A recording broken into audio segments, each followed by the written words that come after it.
what is your expectation on what is coming, especially for the Palestinian cause and the Palestinian people in general?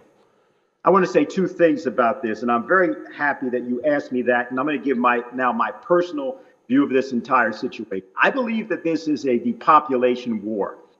I agree with the Jewish scholar Norman Finkelstein, who's been saying this over and over.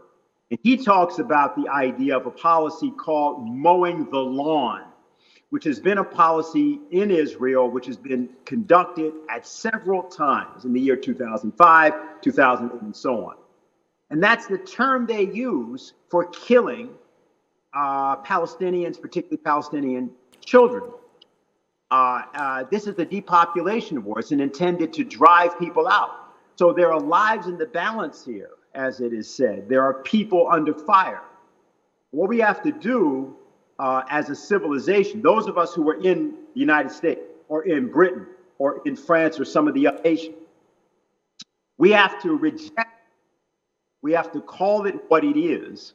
What I expect is going to happen, I believe, number one, the world will continue to fight. I think what will happen is that there will be a revolt. There has to be that inside of the United States and the other nations, Great Britain in particular, and that this will not be tolerated, because if you do, it must be said that this is equivalent to the war crime conducted by the forces of Nazi Germany during the Second World War, and it has to be treated as such.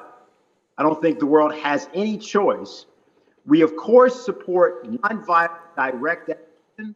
We support demonstrations. We support many things, but it must be understood that this is a moment in which the world as a whole has to hold the forces of London, of forces of Wall Street, and the forces of the American and British governments to account.